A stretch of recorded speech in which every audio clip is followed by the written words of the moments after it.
These top stories in the news at this hour. President Ford schedules a major energy policy speech to be broadcast over WOR at 8:30 tomorrow night. Bronx legislator says he'll introduce legislation lifting the license of any doctor refusing to treat patients in the malpractice insurance dispute.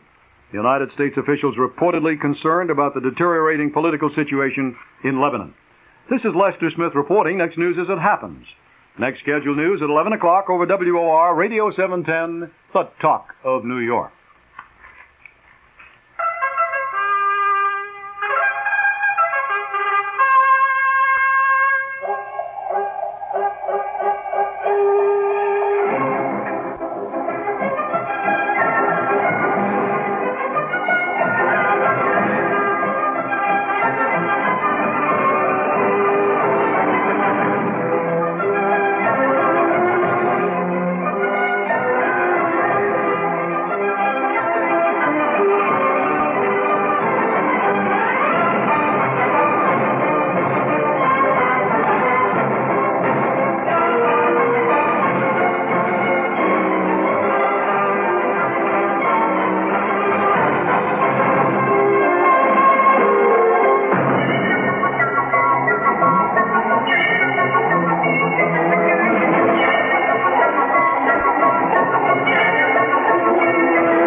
I'll tell you, I know.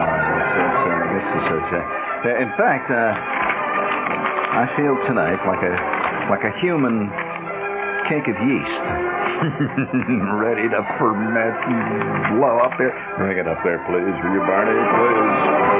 The people's is out there. La la la la.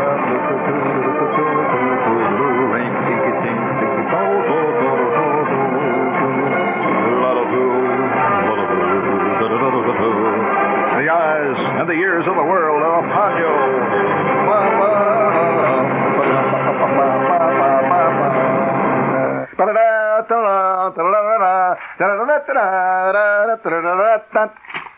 All right, did you like that? I'll give you a brass fig McGee with a bronze oak leaf palm if you can tell me what that theme was. What was it the theme of?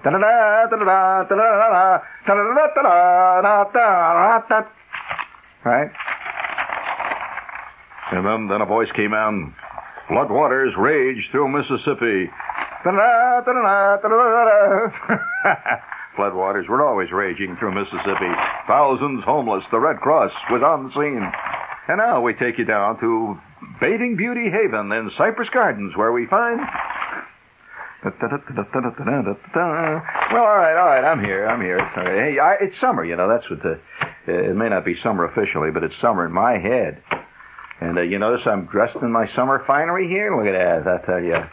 This is the shirt that my Aunt Clara made for me. See, it's got all these little things that light up and all that's kind of nice, isn't it? You know, you can just see that everything is slowly disintegrating into chaos when I get the nerve to wear a shirt like this here, right? And I notice the engineers have been absolutely discreetly silent about it, which I like. Yeah, the old breed of engineer would have refused to do the show with me. Oh, they used to be very stuffy. Now they're just foofy, which is not the same. Would you, of course these things you get into the religious discussions, the difference between a foof and a stuff. I see a magazine, Current Magazine, this little Lee in there was reading Cosmo, right? There was a whole article on how to determine whether you're stuffy, right? And it seems that the being stuffy consists in using moderately decent English, largely. And, you know, ordering good wines, things like that, that's stuffy. Do you order Cafe de Rothschild instead of Thunderbird?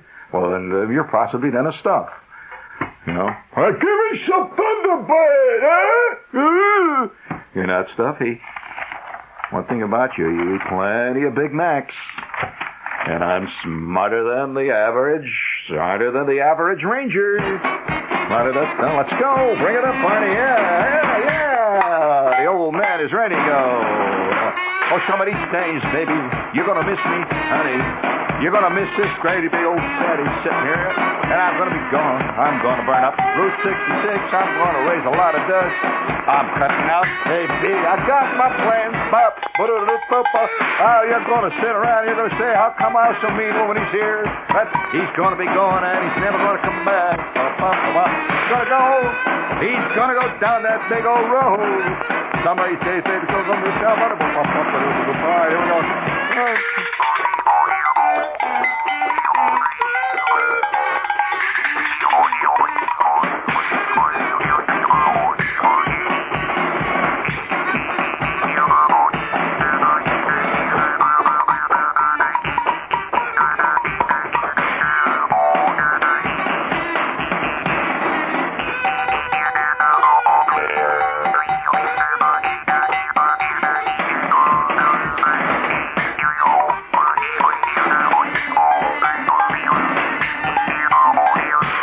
Yeah, some of these days.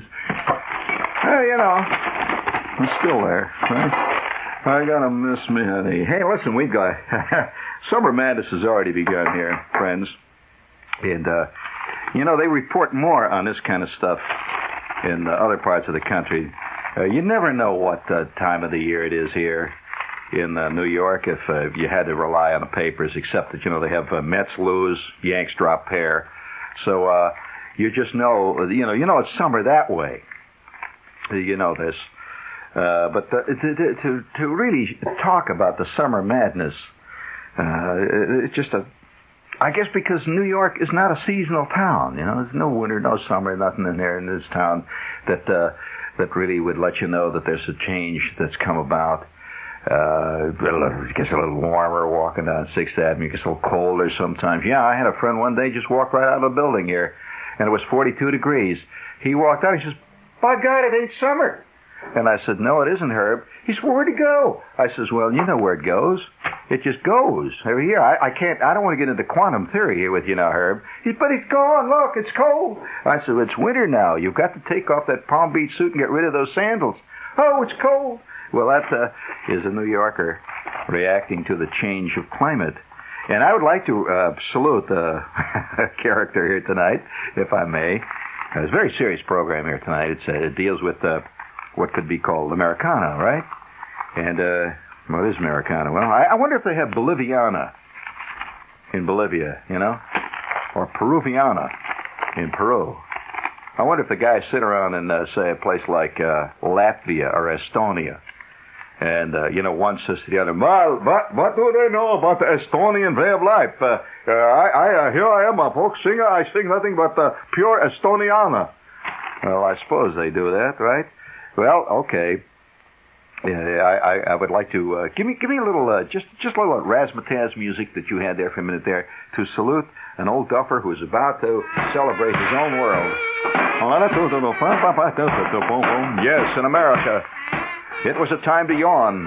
The war to end all wars was over, and we'd won, and the confetti had been swept away. The year was 1922.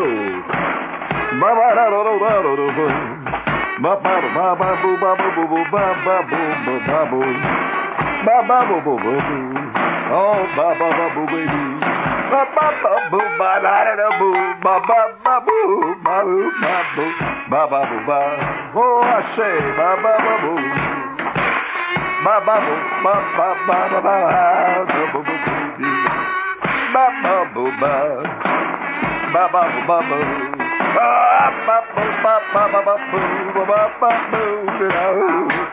Oh, long, long. I say, walk along down in Mississippi.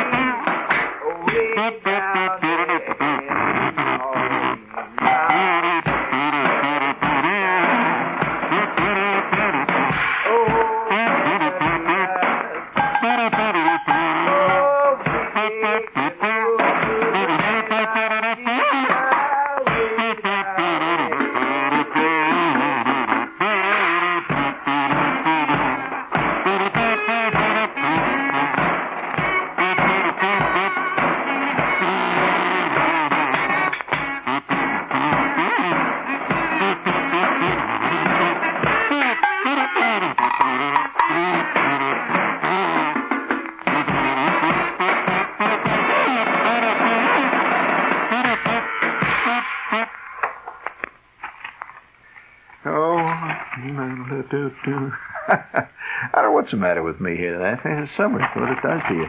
Rots your head. Oh, in the Mississippi. Do you have a commercial in there? Speak of head rotting? Right. No, somewhere Hotel over the rainbow. starts with an H. So does Hilton. So when you think hotel, think Hilton. Especially since the Hiltons come to you in every color of the rainbow. You'll know our people in San Francisco by the bright clothes they wear. Our rainbow theme touches everybody from our bellman to our front desk receptionist. We have a Hilton Inn at the San Francisco airport that'll put you on the peninsula. And another Hilton Inn that'll put you in the East Bay, close to the Oakland airport. And then there's the San Francisco Hilton in the heart of everyone's favorite city. It's 46 stories high with a view that takes in everything from Chinatown to the Golden Gate. You can always find what you're looking for near a Hilton. It's just another way we're saying, be my guest. To reserve San Francisco or the world, call your local Hilton reservation service or your travel agent and come visit the Hiltons. Hotel, Hilton. Hilton, Hotel. The next time you're in the supermarket, don't be alarmed if you see people looking at Ronzoni spaghetti sauce jars and writing things down. They're not trying to steal our recipe. They're just trying to win our sweepstakes, because Ronzoni is giving away 500 ladies' Timex watches to people who send us a list of the ingredients in our sauces. We don't care if it's our meat sauce, marinara, meatless, sausage, or mushroom, as long as it's Ronzoni. Why are we doing this? Because we want to make sure you know we thicken our sauce with juicy tomatoes and rich tomato paste, not corn syrup, and that we use only imported olive oil, never partially hydrogenated soybean oil. If you want to make an unfair comparison, after you write down our ingredients, check our competitors' labels to see what they use. That should sell you on Ronzoni from now on. So if you want to crack at winning one of these 500 Timex watches, write down our ingredients on a postal card and send it in to this station. Yes, and this station is named, oh, shucks. No, I can't use that on the air, what we call it around here. Oh, yes, of course, there it is. It's over the microphone in there. It's in the gambling. So, yes, WOR, that's it. It's funny. WOR, 1440 Broadway, New York, 100000756SJ7. That's New York. That's it, that's the tag. Now quit getting excited. Come on. That was the tag, honey. You didn't listen to the commercial. You would have known what the tag is. Oh, down to Mississippi. Hey, did you notice that there was unfair sex discrimination on that spot? 600 ladies' Timex watches. Obviously, you know where Ronzoni's heart lies. Now, I'm going to tell you this. I'm telling you this. Wait, there has to be a male liberation magazine start soon. You know, called Jock. Something like that. Well, sure. Oh, down the Mississippi. You know, I think there's going to be a movement started soon to get to get away with those, from those old humiliating sexist appellations that you put on people. For example, Mr. That's sexist, boy. I'll tell you this. I don't know anybody named Sheila that's called Mr. Well, let's say I don't want to get into that hassle, but that's another ball game down. You have to handle that yourself, fellas. But nevertheless, this sexist business. I mean, this Mr. stuff. Have you noticed that the one of the biggest put downs today is to be called Sir? Absolutely. You're being put down when anybody comes up and says, "Your car is here, sir." That means two things. You're a rotten, crummy, stinking, male chauvinist pig male, plus the fact you're old. Anybody's go, sir. So I say the sexist discrimination's got to go. What would you suggest for the new on-moving, non-sexist appellation for those of the, let's put it this way, the non-feminine gender? What would you suggest? Mister's out. Forget it. All right, wait. We're getting a report here from our intrepid suggestion department here. Lee. Hello. Yes, Lee? You all? Well, that's not bad. The Saturdays have, yeah, well, of course, they also call everybody buddy. But I'm talking about, like, say, if let's take my name here. My name is Shepard, right? Well, now, I am continually being referred to as Mr. Shepard. That is sexist. It denotes immediately that I am not a person. I am a sexual object. It's very humiliating to pick up a magazine like Cosmo, and they refer to people in there as Mr. Smashing. Obviously, this is toying with the masculine gender, which for years has been an object of sexual byplay and laughter, tittering in the ladies' room about us. And we know what they say about us. You walk past your average coiffure parlor today, and you see all these girls looking. And what do you think they're saying about us when we walk around? I'm tired of that. I don't like to be a sexual object. It's just ridiculous, sickening. And I don't blame Gloria for complaining when she walks past the construction site and all those guys are, hey, look at that! Hey, baby! Light on fire, huh? Woo! I don't blame her for getting sore at that. That's terrible.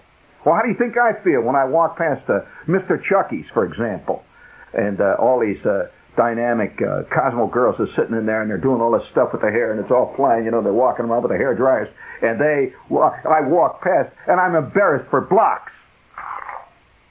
Why, I just turned the other day walking past one of these places over on East 78th Street, and I says, you stop that. I'm not a sexual object. Now you stop that. And they didn't. They just continued to whistle and yell and do all those bad things. And I am tired of being a sexual object. You hear that? World, I'm just waiting for a magazine to come on that will speak our side, the jock side. Tired of being a sexual object. You hear that? This is known as the Non-Sexual Object Manifesto.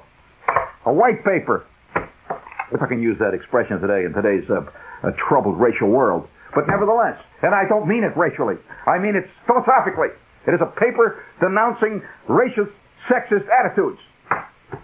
Mister. Ridiculous. Anybody that calls me Mister from now on. In fact, let's have a small show of hands. How about a contest? Huh? No, that's sickening. That's also discriminatory. It says that there are winners and losers. I'm against sport for all kinds. It shows that some guys can throw a ball better than Tom Seaver. And I don't want that. Unfair. It's separating the sheep from the goats. And we know that everybody's either a goat or a sheep, and it's not going to be that way anymore. In the new world that's coming on, there's not going to be people that's going to have an unfair advantage by having talent. I'm sorry. I just get carried away like this sometimes when I think of injustice. Which reminds me, this is WOR New York. Oh boy, injustice. But nevertheless, as we move into this into the last quarter of this century, things have got to change. The sex, Mr. Shepard, Mr. Everywhere I walk in, Mr. Shepard's here. This person. I don't need a person sitting there at the desk. He says, Mr. Shepard's here, Mr. Grubbage. Sexist objects right there for the start. Mister. I'm tired of it. Send your name and address here to JOK, Jock. And you just send your name and address to JOK, right? Jock. And give us suggestions for the new appellation. The girls have now got Ms., right? And I don't blame them for using that. That sounds nice. Ms. Sounds like a slow leak in an all-state tire. Ms. And it's not bad at all. It's kind of good. And I like that. It's not sexist. It's just Ms. That's not sexist. Not at all. And it's not like Miss, which was so sexist. Miss, for heaven's sakes. That denotes... wait just a minute here. Yes. Chief? Oh, that's once again, spoken like a true sexist female chauvinist pig. Chief. There's the put down. See, I'm getting that from the control room. Put down.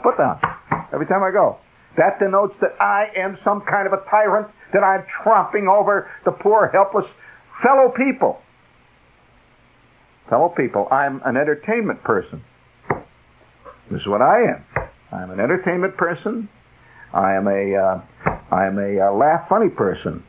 You remember how they used to say funny man? No, that's sexist pig. I'm a funny person now. Funny person.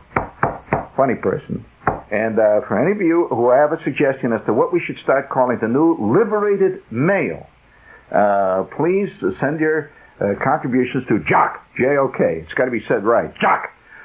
I mean, so Jock Shepard's here. Hey, that's not bad. Jock's here. Jock Shepard's here. Here's your card, Jock. That's not bad. Huh? Jock, your car's here, Jock. Or how about, would you care to see the wine list, Jock? That's not bad. That's not a sexual object. Although it may give you a sore throat if you keep doing it long enough, but we don't. Our problem is not to help the Listerine people. Our problem is to do something about this ridiculous sexual discrimination that's gone on far too long. In fact, I think the future world, right from very birth, children will be born without any sex at all. Absolutely. In fact, it'll probably be surgically removed in the beginning. But then when we learn more about genes, we can produce a totally sexless creature, and there will be no discrimination at all at that point. No fun either, but there will be no discrimination at all at that point. And get your name and address in there fast. Don't forget the address is Jock, in care of this station. I repeat, Jock, in care of this station. And now, please, let's get right down to business. If anybody says you can't beat inflation, tell them to go to Dodge. Waiting at the Dodge Boys now. $200 more in rebates on a new Dart, tradesman van, or light-duty carry van. When you buy or lease any new Dodge Dart from stock or a light-duty van, you'll get $200 cash back from Chrysler Corporation. The Dart gives you low purchase price, high resale value, and great gas mileage. The Tradesman Maxi van is the biggest in the business. All you do is make your best deal at the Dodge Boys on a new Dart or Dodge van. You'll get $200 cash back. But hurry, it's a limited time offer for retail customers only. One to a customer at participating Dodge dealers. So if anybody says you can't beat inflation, just tell them you know where they should go. Tell them to go. Yeah, tell them where they can go. See there, like that. You can beat inflation by buying a Dodge. See your local participating Dodge dealer today. Beat inflation. Spend all your dough.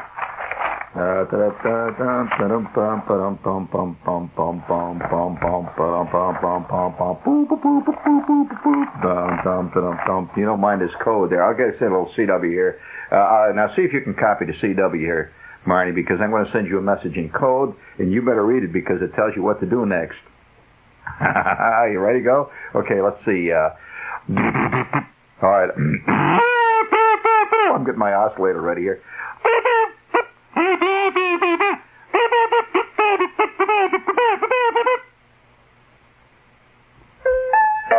He knew!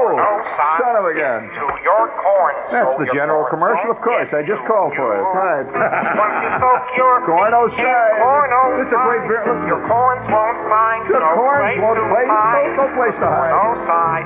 Get to your corn so your corns won't get to you. Yo. Now you can wash away corns and calluses with Cornocide.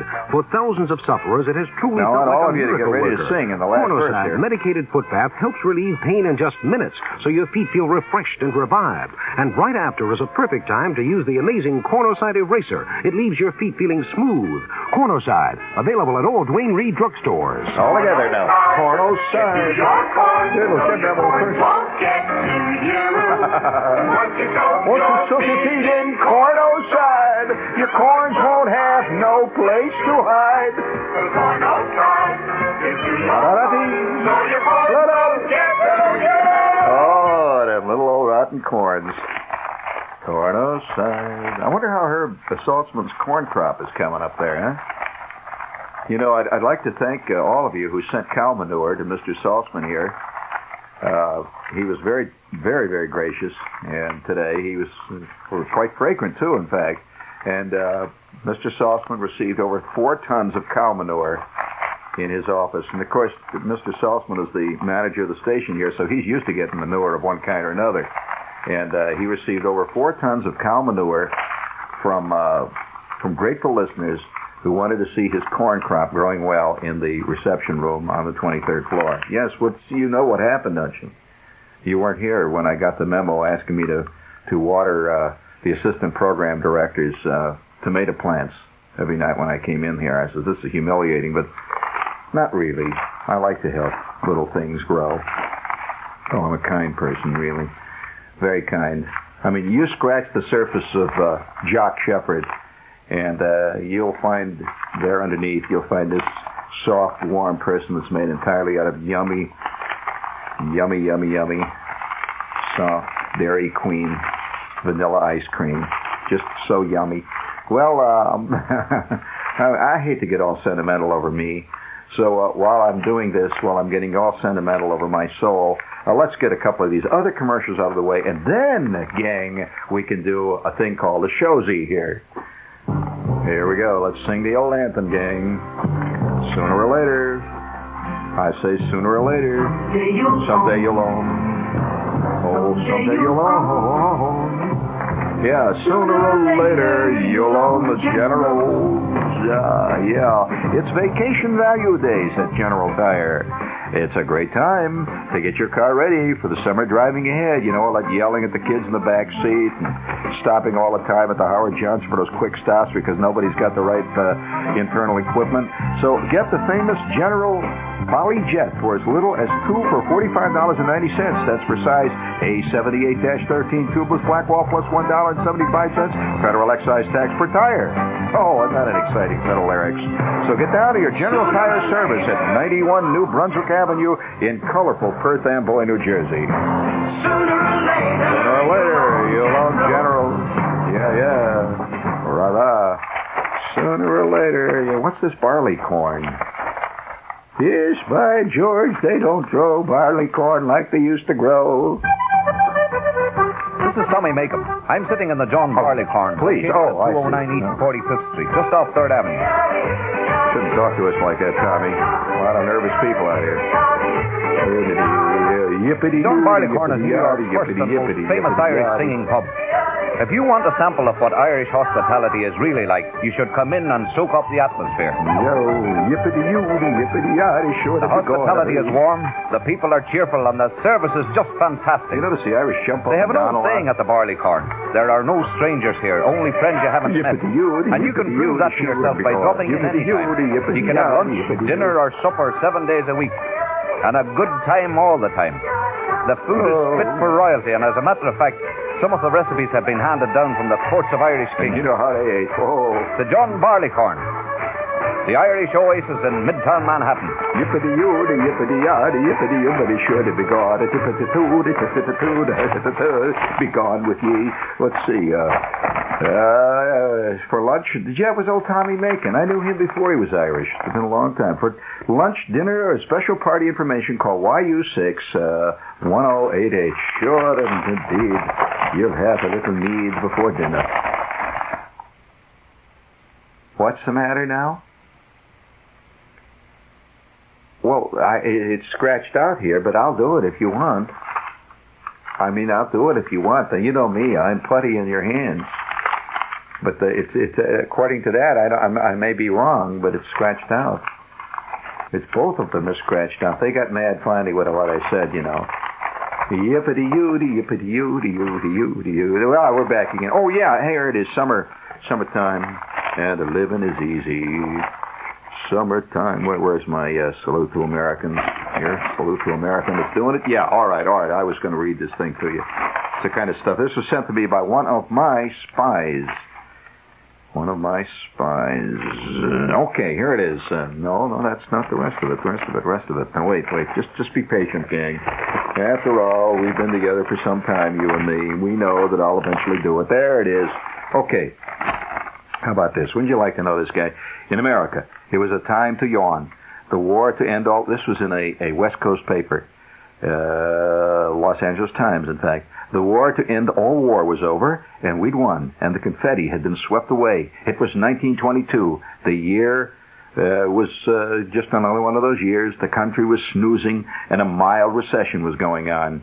But the duel between horses and mechanized travel was coming to a fast finish, and there was excitement there. The most excitement had to do with the motorcycle. Did you know that in the year of 1922?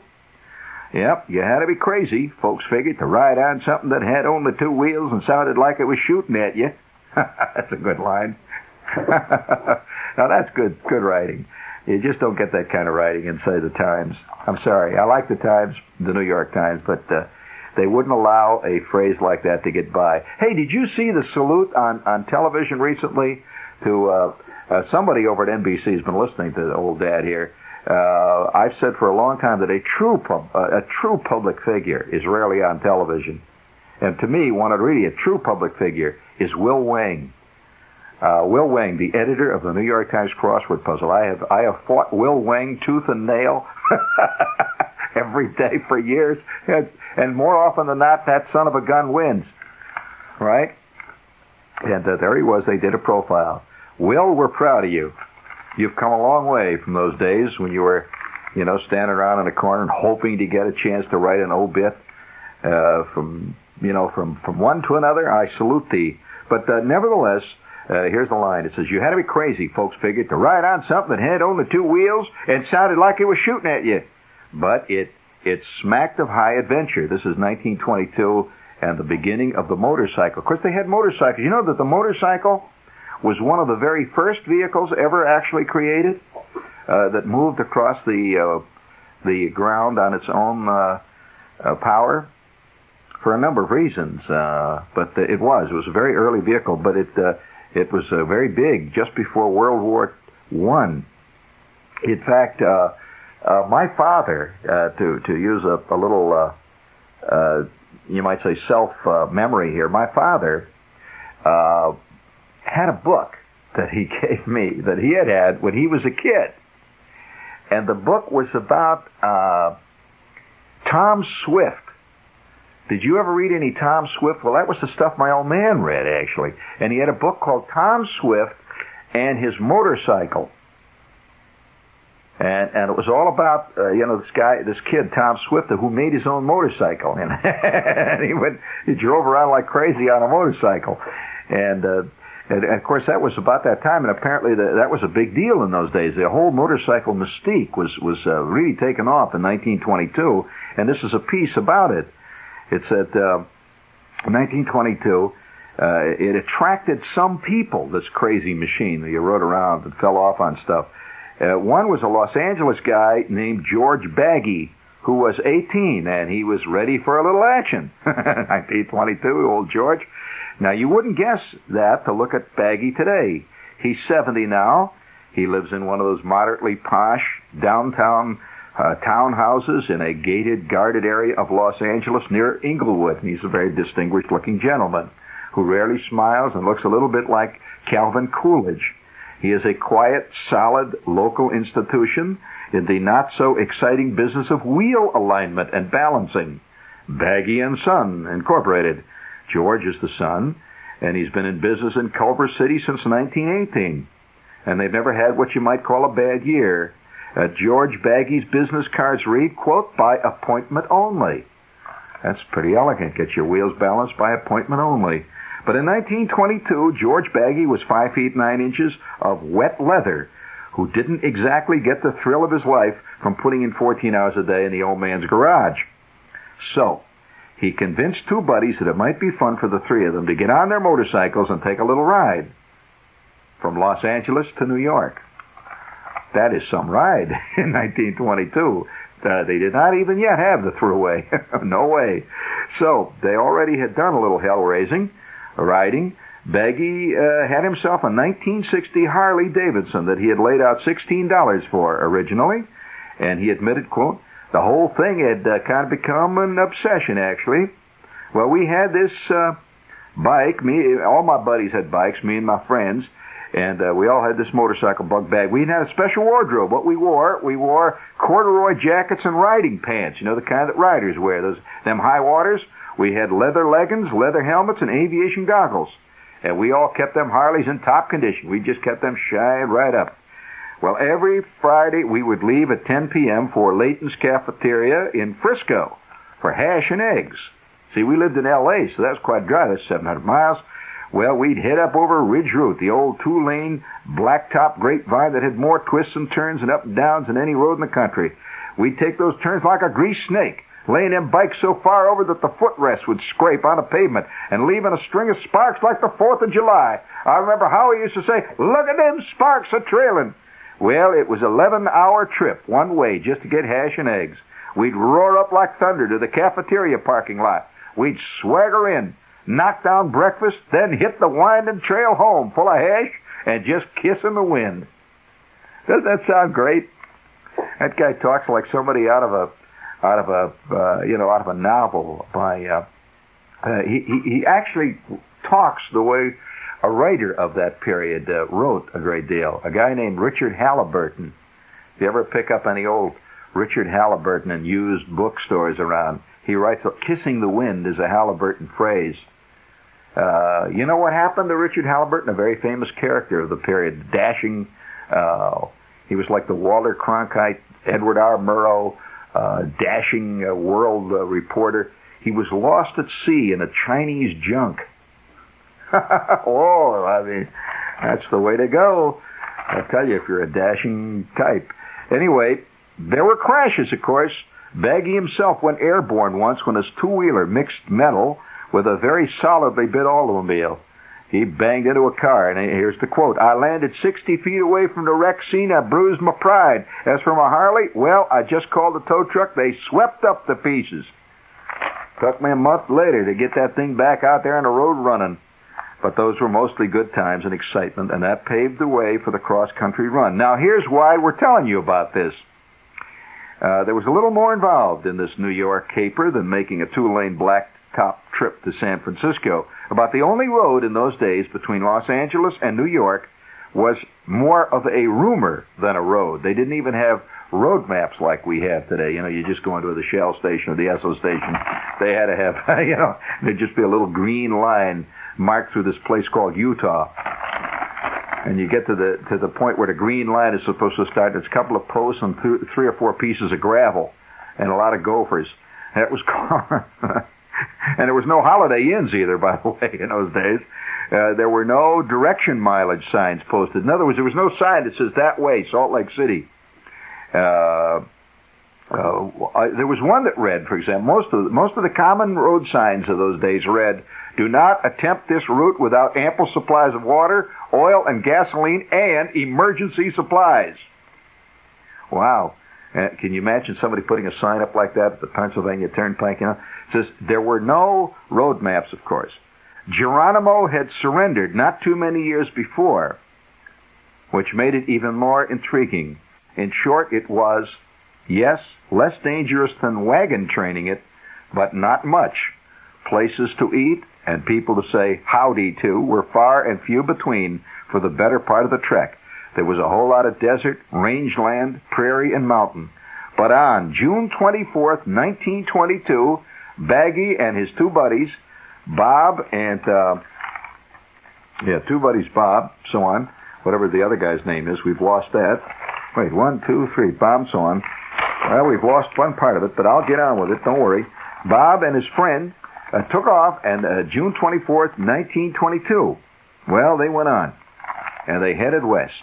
Or east, rather, over across the trackless desert. What's the first desert they hit as they go west or east from L.A.? What is the first one?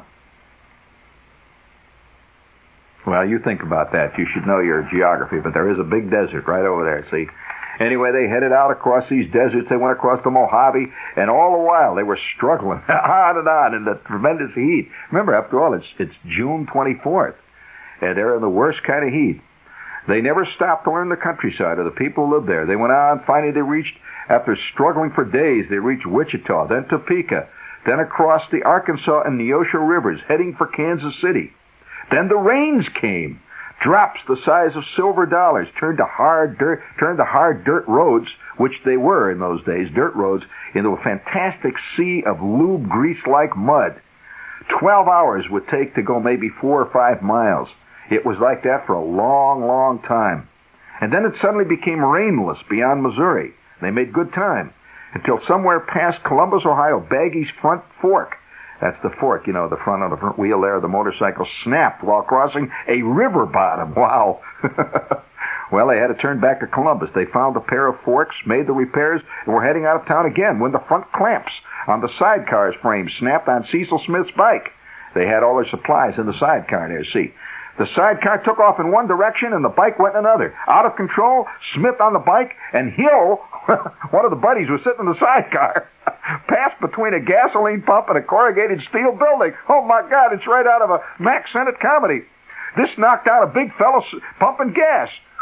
He's standing there. This sidecar knocks him right down. Quote, almost broke his leg. Ripped a large hole in the rear fender of the customer's car, which was a brand new Dart 4-cylinder touring car, and he went right through the side of the garage. Got up and said, well, crikey, that was some scene there. And he was absolutely unhurt, but it was caused a lot of confusion. Trouble had come to River City. There they were. The sidecar got away, went right through the garage, knocked down a guy pumping gas, and knocked off the back of a Dart 4-door touring sedan. Well, I'll tell you, it was trouble. After a while, a crowd of townspeople come marching up the street with the sheriff. A crowd coming with the sheriff. The sheriff was wearing a 5-pointed badge and a gun large enough to qualify for shooting the tops off mountains. There was no cavalry, nowhere to save us. We was just putting the pokey till we could get the money from home to get us out and pay for all the damage. Well, after that, the going was easy. That was after the 14 days had been spent in the slam. And we went on and on. And we went on through Nebraska. We went on through all them states until finally we reached New York. Tired, worn out, but we'd done it. And do you know that I haven't been back to New York since? And you know what he's going to do? He's going to make the trip again on the same 1916 Harley beginning June 24th. My God, I'd like to be on hand and greet him when he comes into town. Wouldn't you come down? I'd love to see a 1916 Harley personally. And you know, he says made more. It sounded like it was shooting at you. He says that thing made more sound. They didn't have mufflers like they have today, you know. I don't know whether he could get the kind of gas that thing, because that was very low octane gas that must have used. You know where people bought gas in 1916 and you know, years before the World War? Well, most gas, believe it or not, was sold in drugstores. Drugstores. You know, and just before, in fact, before, say, the turn of the century, all gasoline was sold in drugstores because it was not considered a fuel. It was considered a cleaning fluid. You know, something like, or medicine, too. People took it for medicine, believe it or not. And so, you know, you'd come down the street there in your 1898 curved dash Oldsmobile, you know, and you'd stop in front of the drugstore, and you'd get out, you'd go into the drugstore, you'd look for the prescription man, you'd say, I'll have 1 pint of your best petrol, please. He'd say, do you have a prescription?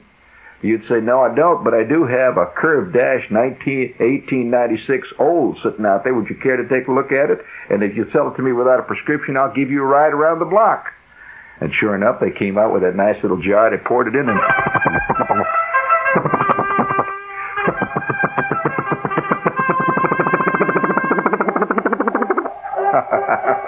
I do that pretty well, don't I? Jonathan Winters, you're a schlunk.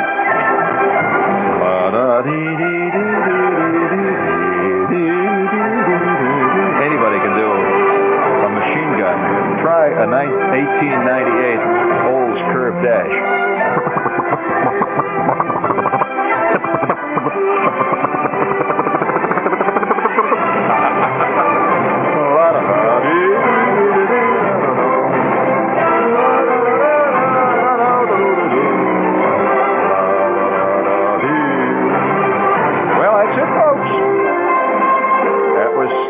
Salute to Vaughn Meter. Bring it up, please.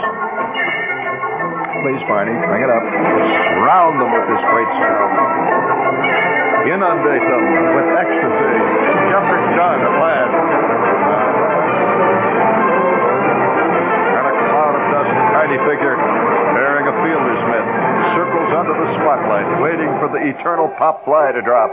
He circles eternally, and a tiny figure, tatted and torn, leaves the stage.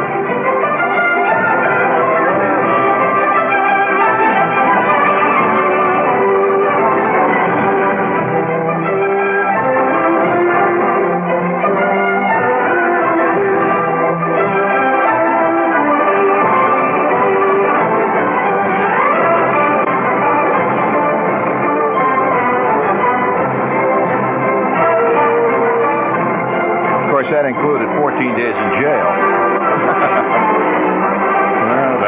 I'd love to have seen that scene with the sidecar going in one direction, the motorcycle in the other, the guy pumping gas into a dart. This is WOR New York. Stay tuned for In Conversation.